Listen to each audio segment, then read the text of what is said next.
پسلیاں ٹوٹ گئی زخم چھپایا نہ گیا پسلیاں ٹوٹ گئی زخم چھپایا نہ گیا درد اتنا تھا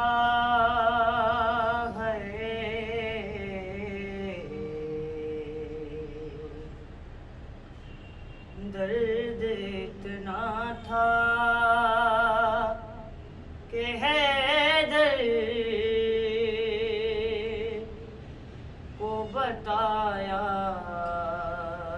نہ گیا پسلیاں ٹوٹ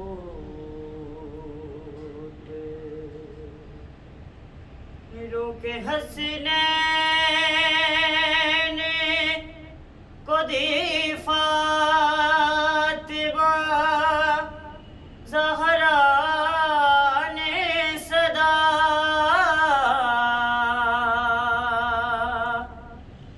رو کے حسنین کو دی فاطمہ زہرا نے صدا جلتا دروازہ جو فضا سے اٹھایا نہ گیا پسلیاں ٹوٹ جیسے جلتا ہوا دروازہ گرا زہرا پر جیسے جلتا ہوا دروازہ گرا زہرا پر اس طرح بھی کسی بی بی پہ گرایا نہ گیا پسلیاں ٹوٹ اس طرح پھاڑ کے پھینکی تھی سند احمد کی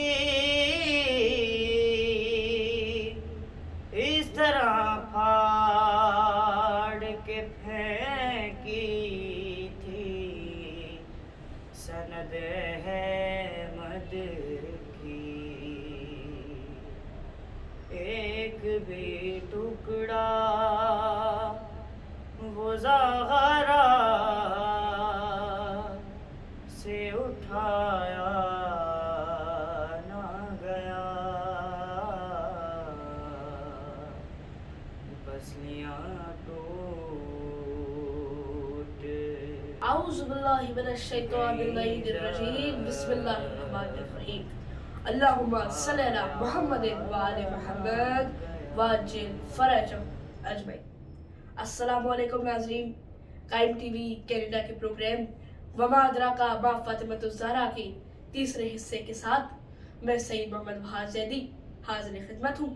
کل تک ہم نے گفتگو کی کہ خانہ رسالت در خانہ بوتراب، اور آج قسمت بھی ختیجہ کی زمانے سے بھلی ہے، قسمت بھی ختیجہ کی زمانے سے بھلی ہے، بس ایک ہی داماد ہے اور وہ بھی علی ہے۔ وہ بی بی قسمتوں کی پروردہ بی بی ہے، وہ بی بی جو قصہ میں آئی تو تو پنجتن کے شرف کی پہچان بن گئی، نساء میں بیٹھی تو تربیت گہے دینو ایمان بن گئی، سمٹ کے دیکھا تو بے کے نکتے کی زیر کی شان بن گئی، بکھر کے سوچا تو فاطمہ خود سارا قرآن بن گئی، جہاں میں رمز شعور وحدت کی عارفاں ہیں ابھی ہے زہرا، مباہلے کی صفوں میں دیکھو تو دی کی فتح مبی ہے زہرا۔ وہ بی بی کہ جو حلقہ کا جھومر سجائے، انما کا تاج لگائے اور تطہیر کی چادر میں خانہ رسالت سے خانہ امامت کی جانب روا دوا ہے۔ میری بیوی خانہ امامت میں پہنچی تو اپنے عروسی کے لباس کو روزمرہ کے لباس سے تبدیل کیا۔ میرے مولا آئے، سوال کیا کہ فاطمہ عروسی کا لباس کہاں ہے، آپ نے وہ کیوں نہیں پہنا ہوا؟ تو آپ نے جواب دیا کہ یا علی، ایک شخص آیا تھا، ایک سائل آیا تھا، سائل نے سوال کر لیا، مجھے اچھا نہیں لگا کہ میں اچھا لباس اپنے پاس رکھوں اور بوسیدہ لباس اسے دے دوں، اس لیے میں نے اپنی عروسی کا لباس اسے دے دیا۔ کیا محبت ہے زوجین میں! ادھر میرے مولا نے بات سنی، فوراً سجدہ شکر ادا کیا۔ صبح کا سورج نمودار ہوا، نبی پہنچے۔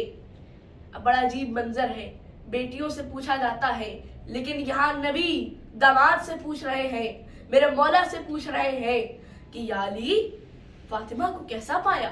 تو آپ نے جواب دیا کہ یا رسول اللہ، فاطمہ میری شب کی عبادتوں کی بہترین ساتھی ہے۔ دونوں زوجین مزاج آشنا ہے، لیکن رسول نے میری بیوی کو منع کیا کہ فاطمہ علی سے کبھی بھی کوئی بھی سوال نہ کرنا۔ ایک دن میرے مولا نے بہت عرض کیا کہ بی بی کچھ سوال کیجئے، آپ مجھ سے کچھ ظاہر کیجئے، میں آپ کو لا کے دوں گا۔ جب بہت مولا نے کہا کہ بی بی کچھ سوال کریے تو آپ فرماتی ہے کہ یا علی، مجھے انار بہت پسند ہے، یا علی مجھے انار لا دیجئے۔ میرے مولا بازار میں پہنچے، کام مکمل کیا، کچھ درہم کمائے۔ اب میرے مولا اناروں کو خریدنے کے لیے جا ہی رہے تھے، راستے میں کسی بیزر کو جاتے ہوئے دیکھ لیا۔ میرے مولا نے عشق علی کے درہم اس بیزر کو دے دیے، بیزر سے ابو ذر بن گیا۔ اب میرے مولا گھر کی جانب روانہ ہوئے، گھر پہنچے، دروازہ کھولا تو دیکھا کیا عالم ہے کہ میری بیوی مصلے پہ موجود ہے، سامنے انار کی ٹوکری ہے۔ مولا نے پوچھا کہ فاطمہ یہ انار کہاں سے آئے؟ تو آپ نے جواب دیا کہ یا علی کیسی باتیں کر رہے ہیں، ابھی کچھ ہی دیر پہلے آپ ہی نے تو یہ انار بھیجوائے تھے۔ میرے مولا نے فوراً سجدہ شکر ادا کیا۔ اور محبت کا تو یہ بھی عالم ہے کہ جب خیبر فتح ہوئی تو مسلمانوں میں تو سب سے بڑے راوی ہیں جناب ابو ہریرہ کہ جنہوں نے نبی کا جھوٹا دودھ پیا تھا، اور کمپیوٹر کی طرح ان کا دماغ تیز چلنے لگا کہ ہر ایک نبی کی روایت کو سیو کرتے گئے۔ آپ یہ کہتے ہیں کہ جب خیبر فتح ہوئی، خیبر کا قلعہ فتح ہوا تو ہر ایک مسلمان کو اتنا سونا دیا گیا کہ مسلمانوں کے بچے سونے سے کھیل رہے تھے۔ تو سوچے ذرا اس کو کتنا سونا دیا گیا ہوگا جو رجل ہے، اس کو کتنا سونا دیا گیا ہوگا جو مرد ہے، اور مرد کو تو ویسے بھی زیادہ سونا دیا جاتا ہے۔ اب علی واپس خیبر سے واپس گھر پہنچے، ہاتھ خالی ہے۔ اب کوئی اور زوجہ ہوتی تو فوراً کہتی کہ یا علی میرے بچوں کا حصہ کہاں ہے، میرا حصہ کہاں ہے؟ لیکن ادھر میری بیوی نے خالی ہاتھوں کو دیکھا، فوراً سجدہ شکر ادا کیا۔ اور روایات یہ لکھتی ہے خانہ رسالت سے خانہ بوتراب تک بیوی کی کوئی بھی سہیلی نہیں تھی، کوئی بھی دوست نہیں تھی، لیکن جب جنگ احد میں جبریل نے ید اللہ ہاتھوں میں ذوالفقار کو لا کر رکھا تو گویا میرے مولا کو جنگوں کے لیے ذوالفقار مل گئی اور میری بیوی کے لیے انہیں ایک سہیلی مل گئی۔ کبھی حنین کا مارکا سناتی ہیں، کبھی بدر کا واقعہ سناتی ہے، کبھی احد کے قصے سناتی ہے، کبھی خیبر کی فتح سناتی ہے، اور اب تک تو آپ نے ایک بہترین بیٹی اور ایک بہترین زوجہ دیکھی ہے کہ نبی بہترین ماں باقی ہے۔ پروردگار نے حسنین جیسے دو خوبصورت بیٹے عطا کیے ہیں، زینب و کلثوم جیسی دو بیٹیاں عطا کی ہیں، اور پرورش کا عالم کیا ہے کہ اب تک کی خواتین کے لیے ایک مثالی ماں ہے کہ جب بچے مسجد نبوی سے آتے ہیں تو آپ بچوں سے خطبہ سنتی ہیں، بچے حرف بحرف خطبہ سناتے ہیں۔ ایک دن دونوں بچوں میں خوش خطی کا مقابلہ ہوا، دونوں نے خوش خطی لکھی اور بیوی کے پاس پہنچے، پوچھا کہ والدہ ہمیں بتائیے کہ کس نے زیادہ اچھی لکھی ہے۔ اب میری بیوی نے سوچا کہ میں حسن کا نام لوں گی تو حسین کا دل اداس ہوگا، حسین کا نام لوں گی تو حسن کا دل اداس ہوگا، تو میری بیوی نے اپنے موتیوں کا ہار اتارا، اپنا گلوبند اتارا، اس کے موتی تھے زمین پہ بکھرا دیے، کہا بچوں جس نے سب سے زیادہ موتی جمع کیے وہ فاتح ٹھہرے گا۔ دونوں بچے بڑھے، دونوں بچے ایک ایک موتی چنتے گئے، ایک ایک موتی جمع کرتے گئے، اب صرف ایک آخری موتی بچا ہے۔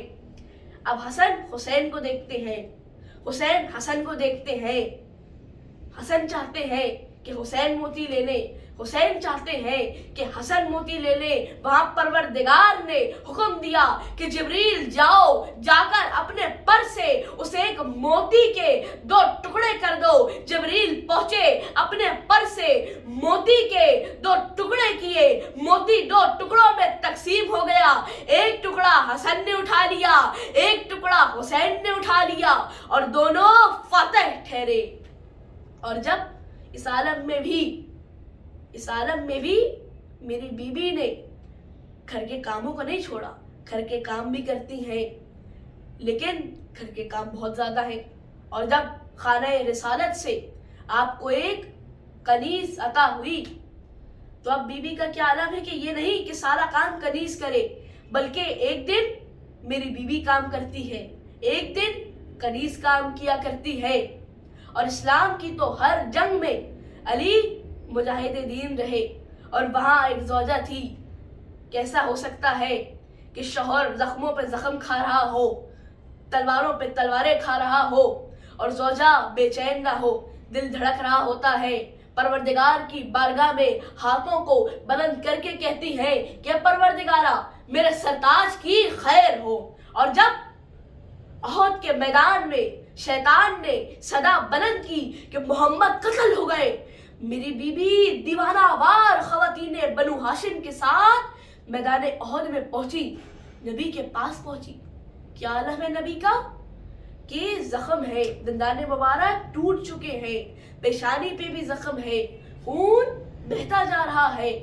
میری بیوی نے مرہم کرنا شروع کیا، میرے مولا اپنی ڈھال میں پانی لے کے آتے ہیں، بیوی ایک ایک زخم کو دھوتی ہے، لیکن پیشانی کا زخم ہے کہ رکنے کا نام ہی نہیں لے رہا۔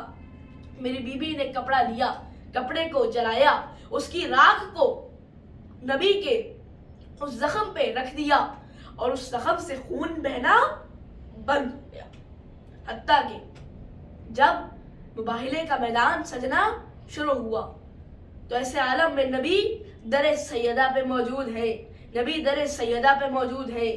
دق الباب کیا، اندر پہنچے، کیا فرما رہے ہیں کہ بیٹی ہمیں اپنی چادر قصہ لا دیجئے، بیٹی ہمیں اپنی چادر قصہ لا دیجئے۔ میری بیوی چادر قصہ لینے گئی، چادر لا کے دی، نبی اس چادر کو اوڑھ کے بیٹھ گئے۔ اب اس چادر میں حسنین بھی آ گئے، علی بھی آ گئے، فاطمہ بھی آ گئی۔ ادھر وہ جبریل جو روز اسی در پہ آتا ہے، وہی جبریل پوچھ رہا ہے یا رب بمن تحت الکسا، وہاں سے آواز قدرت آئی، ہم فاطمتو و ابوہا و بالوہا و بنوہا۔ اب اس پروردگار نے کہا کہ جبریل آج کافی عرصے بعد میرے پنجتن نے لباس بشری کو اتارا ہے، لباس نوری میں آئے ہیں، اپنا جلوہ دکھا رہے ہیں۔ جاؤ میرا یہ پیغام لے کر جاؤ کہ انما یرید اللہ لیذھب عنکم الرجس اہل البیت ویطہرکم تطہیرا۔ اللہم صلی علی محمد وآل محمد وعجل فرجہم اجمعین۔ اب نبی کو سچے مل چکے ہیں، صادقین مل چکے ہیں، نبی مباہلے کی میدان کی جانب رواں دواں ہے۔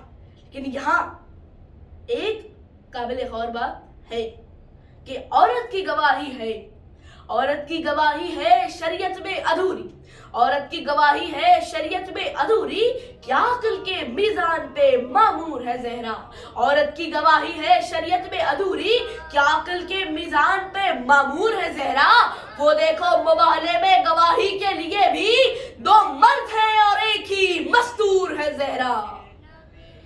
مگر ہے افسوس کہ جس بیوی کی سچائی کی گواہی خود آئے مباہلہ دیتی ہے، اسی بیوی سے گواہ مانگے محبوب کبریا کی آزاد مر گئی، 18ویں برس نے یہ آفت دکھائی ہے، آل نبی کو چرخ نے لوٹا دہائی ہے، سبتین گھر میں آئے جو بیتاب و بیقرار، اسماء سے پوچھنے لگے اماں کا حال ذات، وہ بولی نیند آ گئی ہے شکر کردگار، کھانا تو جلد کھا لو کہ بھوکے ہوں میں نے ساتھ، بولے کہ چین دے گا زمانہ تو کھائیں گے، اماں ہمیں کھلائیں گی کھانا تو کھائیں گے، یہ سن کے بے قرار ہوئی وہ جگر فریغار، چادر زمین پہ پھینک کے چلائی بار بار، بچے ہیں ان کو صبر دے اے میرے کردگار،